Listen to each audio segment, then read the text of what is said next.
All right, so the acquisition and development of Bear Creek State Park falls directly in our mission's goals to manage and conserve the natural and cultural resources of Texas and provide hunting, fishing, and outdoor recreational opportunities for the use and enjoyment of present and future generations. On our agenda for this evening, we're going to introduce our project contacts. We're going to speak about the need for more state park land. We'll provide an overview of the Centennial Parks Conservation Fund. We'll speak to our acquisition and development strategy. We'll introduce our project team. We'll speak about our park planning process, explain what actually a public use plan is, provide some site context for you all, share what we know about the site already and preliminary goals, and then a very early initial concept for discussion this evening. Okay, our project contacts. Again, my name is April Butler. I am the Park Development Coordinator. I am relatively new to the agency, but my background is in park planning and development. Initially, we have Maria Malone, who is our Centennial Park Planner. And then we have Nathan Reynolds. Nathan, where are you at? Right here in the cowboy hat. He is our park superintendent. He's the most important one for you to know in this list here. Feel free to snap a shot of this if you want, but this information is also on the park's website. So as you may or may not know, there is a definite and real need for more state park land. If you take all of the park land combined that we have, it would all fit inside Travis County, which is that red square there on the screen. So obviously there is definitely a need. We've got a lot of work to do here. Additionally, land is being fragmented at an exponential rate. The estimate is nearly 1,000 acres of rural land in Texas is lost every single day to development. And then, of course, land market values are going sky high, and we as the state are expected to pay a fair market rate, not a very high rate for this property. So the time to buy land is now.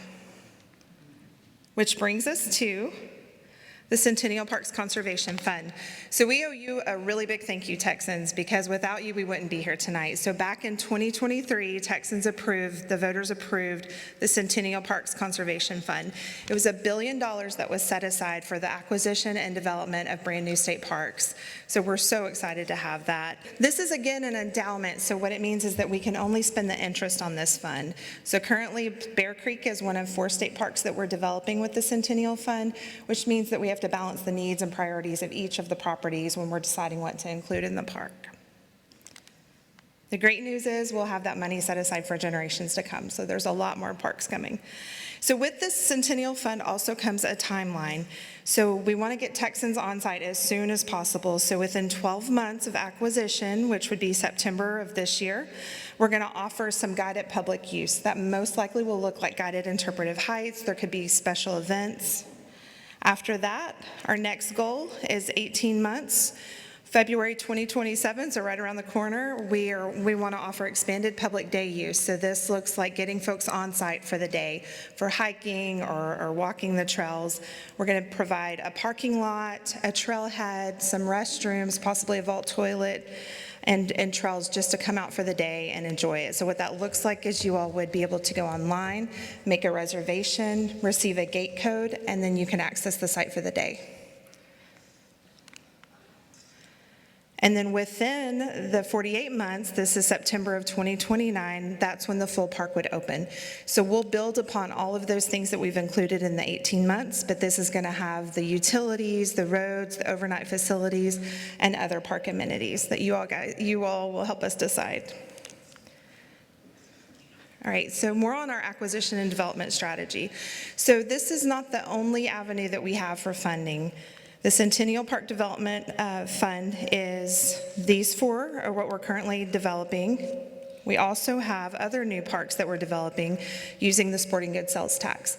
This is parks like Palo Pinto up in the DFW area, or maybe Powderhorn down on the coast. Additionally, we're making improvements to our existing parks. This could be facility renovations or adding on to the lands in other parks. So when we're developing these properties, we're thinking about what would make a great state park. So when we're choosing and kind of deciding on which land that we're using, we've got 6 mission-critical categories that we go through and to decide what makes a great state park. The first is the high resource value. So we want to ensure that the resources on the property are something of statewide significance. So at Bear Creek, this looks like the century-old oak trees, the pristine waters of Bear Creek itself, and then the high level of diversity of native habitats. Next, we look for a strategic location, so think of the Texas Triangle, the Rio Grande Valley, East Texas, or maybe a destination park area. We want to build these parks where the people are. We also look at recreational value. Just because a property would be suitable for conservation does not necessarily mean it makes a great state park. So we want to know there are plenty of opportunities for our visitors to safely interact with and enjoy the outdoors. Next, we look at economic and development feasibility. We want to guarantee the property could actually be operated as a state park, so one of these considerations could be access to the site. After that, we look at legal considerations. In other words, is this fish safe to eat? And then finally, we look at stakeholder support. It's very important that both the local community as well as our conservation partners support the development of our property into a state park. So here you see a quintessential state parks moment. This is a family swimming at Inks Lake. And what you might not see is, well, there was nothing built here. You don't see any roads or cabins or utilities. So there's a lot that goes into building a state park that might not be obvious. So building a new park is like building a small city from scratch. So often these sites are rural, and so we're going to have to provide brand new utilities such as water systems, wastewater systems. Roads, we have existing ranch roads that we can build off of, but we want to make sure that they're safe for public use as well as emergency response. And then facilities for day use, overnight use, and operations. We also want to make trails that are accessible to everyone, so hiking, biking, equestrian, etc. We are very fortunate here at Texas State Parks to work with a very thorough and well-developed team. So we have a lot of on-staff experts, from archaeologists to biologists to engineers to architects. Additionally, we work with outside entities like the Uvalde County, emergency responders, and utility providers, all to develop the best park possible. For this, we've also contracted with an outside firm, McKinney York. We're so pleased to have them on with us, and they've put together a phenomenal team from accessibility to sustainability, and we're just thrilled to show what we've gotten so far. And to speak to that, I'm going to bring up Maria Malone. She's going to walk us through the park planning process. Thank you, April. Hi, everyone. I'm Maria Malone. I am the Centennial Park Planner, and I really appreciate you guys' patience and your taking the time to be here tonight. This is your opportunity to share what's important to you, what you want to see in the park, so really thank you so much for being here. So looking at some of our goals for today, we want to establish a foundation of understanding. What are we doing at this site? What do we know about it? What does the Centennial Parks Fund look like? And we want to consider those opportunities of what this site could become. We want to hear your thoughts. It's really, really important to us that we know what's important to you guys, because you're going to be the ones enjoying the park. And finally, we want to inform the direction of the public use plan. All the feedback that we hear tonight, we're going to take back to the drawing board and try to incorporate that into our future design. So looking through the park planning process a little bit, when we acquire a property, we start with data research, site visits, resource surveys. A lot of those are ongoing for the entire duration of design and even into operation of the park, like the endangered golden cheek warbler surveys. We really want to establish a solid baseline for these properties, and so we know that we're making the most responsible decisions with our development. After we have a basic understanding of the site, we start by setting goals and guiding principles for the project, really figuring out what are those strengths that we want to highlight and what are those sensitive areas that we might want to conserve. How can we best serve the needs of our visitors? Then we put pen to trace paper and dive into conceptual development. This is when we start getting those big ideas on paper, really figuring out generally what might we want to offer and where would it go. And that brings us to the public engagement phase, the reason we're all here tonight. So we come to you guys with those big ideas and we see what you think. We want to hear your feedback. We're going to have 2 rounds of public engagement, one now, and then another in the summer when we present the updated plans based on your feedback tonight. And finally, all of that hard work will result in a public use plan. This is something that we developed for each of the sites in our system, as you can see from a couple examples here. So what exactly is a public use plan? Well, the public use plan will guide the future activities, resource allocation, and land management at Bear Creek State Park. And how do we do that? We plan for the visitor, all of our visitors, whether that's the youth group, the local community, or tourists. We plan for those resources, whether it's the sensitive wetlands in the upper left-hand corner or the historic structures in the bottom right.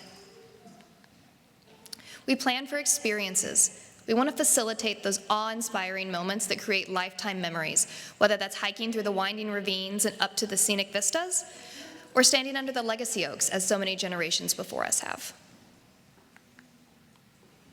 And we want to plan for connection, whether that's a physical connection, like a bridge, an operational connection between Bear Creek and Garner State Parks, or an emotional connection, like a family hiking to the top of the ridge together for the first time. How do we do that? We look at day use facilities, like a nature center, wildlife viewing, or a nature playground. We plan for overnight facilities, whether that's cabins, RV sites, or walking camping. We plan for operational facilities to support all of that: a headquarters, fee booth, a wastewater treatment plant, and a maintenance yard. And we plan for a diverse trail network to connect all the pieces of the puzzle, thinking about parking, accessible amenities, interpretive features. So let's take a little bit look at the site context and learn about what makes this property so unique. Bear Creek State Park is located in the Hill Country region and falls in the Edwards Plateau, a significant geological feature that spans many counties. It's about a 40-minute drive from Uvalde, about an hour and a half from San Antonio, and about 3 hours from Austin. We also have several state parks and state natural areas in the area, creating opportunities for multi-day experiences. And we're just down the street from Garner State Park, one of our most loved and popular parks. Both properties are located on the Frio River, and primary access for this property is planned off of County Road 349.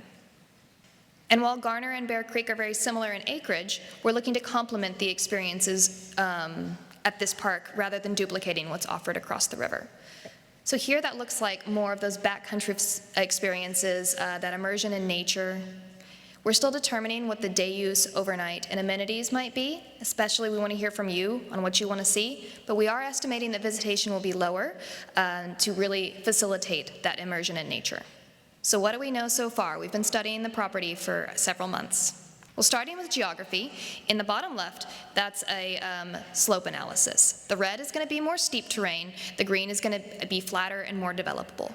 In general, it's more challenging to develop in steep terrain, it's more prone to erosion, and it's often habitat to some of those sensitive species. In the top right, we have an initial floodplain analysis. It's not best practice to develop in the floodplain for safety, long-term maintenance, and ecological reasons. We are contracting a more specific flood study as a part of this project to really hone in on those pockets of development. And finally, in the bottom right, it's an example of a viewshed analysis. Looking from the top of our main overlook, it's looking across our property and back towards Garner State Park. Everything in green would be visible from that overlook, and so to maintain that backcountry feel, we want to minimize development in that viewshed as much as possible. And now I will pass it to Heather to tell you a little bit about the natural resources of the site. Hey y'all, I'm Heather Honish, and I'm the Environmental Assessment Coordinator for Centennial State Parks. I'm excited to share with y'all just a tiny peek, honestly, at the natural resources of Bear Creek tonight, because there's so much more to uncover. We just don't have time to get into it tonight, but I'd love to talk with y'all more at the boards. Bear Creek falls in the Edwards Plateau ecosystem, as Maria already mentioned, and more specifically, it falls in the Balcones Canyonlands. This area, it's a sub-ecoregion, and it's distinct from the rest of the plateau due to its more complex terrain. So it has steeper canyons and slopes, more springs, creeks, and streams that basically dissect the property. That complex topography of it creates really high biodiversity or number of species. The water at Bear Creek includes both the Frio on the western side and a number of both named and unnamed creeks. So obviously, 2 of the named creeks are Spring Creek and then its namesake, Bear Creek. The general habitats of Bear Creek include steep woodlands that are on, if you looked at Maria's slope analysis, kind of the center of the park is dissected with steep terrain, and that's where those woodlands are found. Plateau ridgetops, savannas that are found on either side of that steep topography in the middle, and then lastly, a number of different wetlands. The diversity of habitats is actually something that adds a lot of Bear Creek's significance from a natural resource perspective. We have identified 12 habitats as occurring at Bear Creek, 12 native habitats actually, and that's a really high number for a property of this size. So that's really exciting. And part of the reason that we have that are those sheltered ravines that I was describing, because we have this greater range of environmental conditions that supports very specific plant communities that has that higher shading, higher humidity, things like that in that complex topography. And then even among those riparian habitats, which are water-associated habitats, we have a lot of diversity. So the communities that are associated with the spring-fed pools along Bear Creek and Spring Creek are very different than the more kind of quintessential bald cypress galleries that occur on the Frio River. And I mentioned that the Balcones Canyonlands has really high biodiversity, or a number of species, and that also rings true at Bear Creek. And included in that, which is exciting, we have a number of rare and sensitive species that we already have documented on the site. One of those species is the endangered golden cheek warbler. Y'all are probably familiar with this species. It nests in the hill country of Texas every spring, and it is a Texas native. This is the only place that it nests. So we already have surveys occurring on site to document the territory use of these birds on Bear Creek, and that will help inform us in how and where we develop, because their territory usage tells us a lot about their habitat usage. We also have already found a lot of rare plants on site, and I know plants are less exciting to some people, or most people, but y'all, it's still exciting, and we have already identified, like I said, quite a few, and as we own the property for longer and we're able to do more surveys, I know that this list will just continue to grow. When it comes to conserving our natural resources at Bear Creek and across our state park system, there's kind of 2 broad categories that we can think about. The first being research and inventory. And this is where we're actually seeking to just improve our understanding of the resources that we have on site. And when we have a new property, such as Bear Creek, our first step is to really get that good baseline understanding. So we need to get lots of different things studied to have a foundation to move forward. One of the tools that we use to do that is a habitat delineation. As you can see in this middle map right here, not only do we map the existing habitat communities, we also map what would have potentially natively been present at the time of European settlement. And those potential historic communities are what we use to guide our restoration. So they basically become like our reference communities, our reference sites. Once we have that, we then need to also look at the individual species that are occurring. So we'll make lists like plant lists or bird lists. In the upper left-hand side, you can see us using some aquatic equipment, including seines, electrofishing, and nets, to document our aquatic species, fish, macroinvertebrates, things like that. And then we also use game cameras for studies of something as simple as making a mammal list, or something more complex as looking at our deer populations. Once we have that good baseline foundational information, we'll move into more in-depth assessments. So that could look like monitoring a project that we're doing, or it could look like a study that is established to answer a very specific research question. The other aspect of conservation, I mentioned there are 2, so the other aspect is the active management and restoration. This is where we actually are seeking to improve and manage the natural resources themselves. We use this information, though, that we gathered in the research and inventory to help guide our management and to help determine what is our goal, what are our objectives. Specifically, going back to that habitat that I talked about, we look at what's existing in the habitat and what would have natively historically existed, and then that becomes our goal, like I mentioned, and we identify the tools that we can use to achieve that objective. So some of the tools that we use for management and restoration include prescribed fire, native seedings, different types of brush control and brush management. And because we have tons of exotic species in the hill country, we have a whole plethora of exotic species management techniques that we use. And then lastly, we make sure that we're monitoring those effects. So kind of going back to that research and inventory to ensure that we're meeting those desired objectives that we set out to achieve. And now I'm going to pass it to Jennifer, and she is going to tell you all about the cultural resources. Hi, I'm Jennifer Levin. I'm the historian within the Cultural Resources team at TPWD, and I'm excited to share with you a few details of what we've uncovered so far about the history of Bear Creek State Park. So Kelly, Texas is a community dating back to 1870 when it was established by rancher Abraham B. Kelly. A.B. Kelly and his wife, Sue, were important figures in the community and donated land for a school to be built on their property. The Kelly Ranch House, which was built in the late 1930s or early 1940s, as well as nearby associated structures, and a small community cemetery known as Bear Creek Cemetery remain on the site today. A recent cultural resources survey of the property also has identified another smaller cemetery associated with the Kelly settlement that may be older.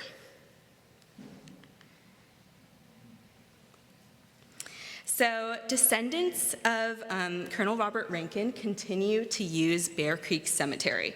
And TPWD has conducted 3 oral history interviews, and Acacia Heritage Consulting will be interviewing additional people. Oral history interviews really complement archival and archaeological investigations by preserving the voices, memories, and perspectives of those who have a relationship with the land. We're really interested in interviewing people who have historical knowledge of the area, so if you have a connection to Kelly, Texas, or with the Kelly family, we would be interested in connecting with you. TPWD is also conducting tribal outreach, and the Kickapoo Traditional Tribe of Texas has visited the site. Acacia Heritage Consulting is surveying the entire property for archaeological resources, and Hudson Gallagher Historic Architecture and Consulting is conducting a standing historic structures assessment, and they're currently in the field working on this, and we will learn a lot from their efforts to uncover more about the history of Bear Creek State Park, which we're excited to share with the public. And now I'll hand it back to Maria.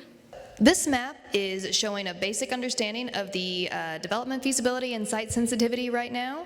Since we are still completing a lot of those natural resource and cultural resource surveys, we're going to be updating this as we progress. But in general, this area in green is considered developable, and the area excluded would not be. So what we know so far is well over half of the site has some amount of sensitivity, and so that's really going to help us inform where we want to locate those roads and buildings, to be mindful of that.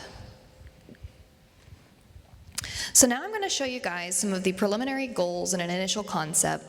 This is still really early, but we wanted to get something in front of you so you had something to give feedback on. So looking at those early project goals, we want to provide a range of backcountry-oriented experiences that complement those at nearby parks, emphasizing solitude, immersion in nature, and connection to the landscape. We also want to design trails and infrastructure to thoughtfully guide visitors through diverse natural and cultural landscapes while minimizing the ecological impact and ensuring long-term sustainability. We want to prioritize the stewardship, restoration, and resilience of riparian areas, native habitats, and sensitive ecological communities, alongside the preservation and responsible management of archaeological and cultural sites. And finally, we want to create meaningful opportunities for our visitors to form those lasting emotional and intellectual connections to the land and its cultural legacy through interpretation, programming, and personal engagement. So here you see some potential program that's being considered. This list may not be exhaustive and not everything would be at the park, but for day use we might be thinking about some of the backcountry hiking, birding, river recreation, some of those ranger-led programs. In the overnight, we're looking at maybe some cabins, potentially backpacking, walk-in tent camping. Looking at the amenities, we want to have education spaces, historic sites like the cemetery that Jennifer mentioned, some picnicking, and then the trails. We want to have that diverse trail network, whether that's paved, interpretive, mountain biking, boardwalks. So now I'll walk you through the concept. Here is our base map showing the site. We have County Road 349 that's bringing you to the site and continues through our property, ending at a private gate. And the main entrance for the park is planned in this southwest corner. We would be bringing visitors to a headquarters where you could get information about the park, and then the road network would continue on to serve day use and overnight. Adding some of those day use opportunities, we have a nature center here that would really serve as the heart of the park, and potentially a sky bridge to take you over to the amphitheater where we have our interpretive hub, and you could hike to see the cemetery. We also have several scenic overlooks in the area that it would be connected with a trail system. And then looking at those overnight opportunities, we're looking at a multi-use loop with utilities in this area. That could be, some of those items I mentioned earlier, whether that's camping, RVs, mini cabins, and a group site with utilities. And then over here, we're looking at more primitive camping opportunities. Those would, visitors would be able to park here and walk in. It's a short walk, and those would not have utilities. We really wanted to minimize the impact to the land by keeping both utilities and roads on this side of Bear and Spring Creek. Then we add those operational facilities to really support the rest of the park. That looks like staff residences or a maintenance facility. Clustering those together improves efficiency of both the utilities to support that and the operational efficiency. And finally, and you can't see that too well on the screen, there is a diverse, that trail network to really connect all of the components. We would like all of the different amenities to be accessible, for those trails. And I didn't mention earlier, but we are looking, this is a small portion of the site that's really in this, bottom corner. And the trail system would continue up over the ridge and into the rest of the site. These trails would be, more manageable, I guess, like less terrain, and then it would get more backcountry and steeper as you would go up the site. And now I will pass it to Jess. She's going to tell you a little bit about the interactive stations that we're going to do. So here you go. So thank you again for coming tonight. You can see we have QR codes on the screen. Please take advantage of those and take the survey. Give us your thoughts. We really want to hear your comments and your ideas. And then we will have all of that information available on the website as well. There we go. Sorry about that. And if you've already had a chance and an opportunity to add some stickers to some of the programming boards that we have in the back, please come back to them when we finish the presentation in a minute so that you can give us your thoughts and talk to us in person so that we can have a nice conversation and be able to track some of the meaning and the purpose behind those stickers as well. Thank you again, and we hope to talk with you soon.